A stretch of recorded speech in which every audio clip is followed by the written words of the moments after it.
Say OT. I thought Yahushua was the Passover lamb. You ain't supposed to do no animal like that, bro. Yeah, but to the contrary, my man, I have figured out a couple things over the years of studying this word, and I've seen some interesting things, especially since I learned a little bit of the Hebrew and seen certain words like olam, which means forever. So check this out, broski.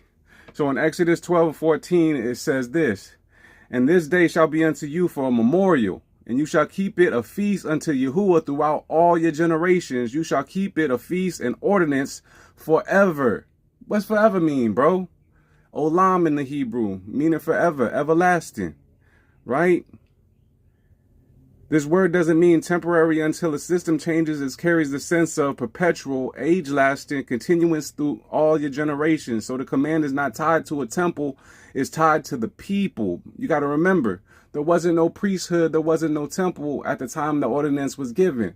So when you hear people say, well, there ain't no priest, ain't no temple, you got to revert back to the original when he said forever, because he knew that wasn't going to be no temple and stuff like that. That's why even if somebody give you the pushback, like I think it's Deuteronomy 16, where it says that you can only hold it in your land, that's when you had the land and you had a temple. But because you don't have a temple and don't have the land don't mean you do it. That's why the Most High is smart and set it in the original ordinance to keep it forever. And then he put a cherry on it and said throughout all your generations.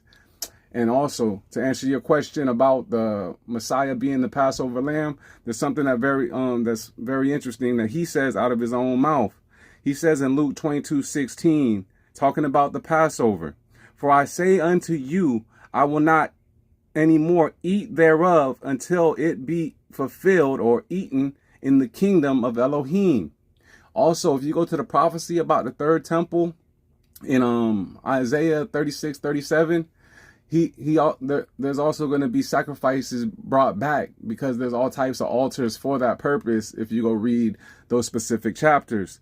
So if the Messiah is telling us that he's going to eat it again in the kingdom, and then he also told his disciples, which is a beautiful thing, he said, go, prepare. In the Greek right there means to kill the lamb so we may eat together.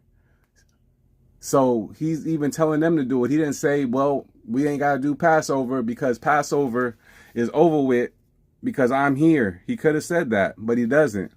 And unfortunately, people think and got it mixed up because the Nicene Council, they have made up Easter and made sure that it was always on Sunday. Now, if you understand anything about like Elohim or the gods of antiquity, there's a goddess named Ishtar. Kind of sounds like Eastar, but I'm not concerned about that. Where she was a springtime fertility.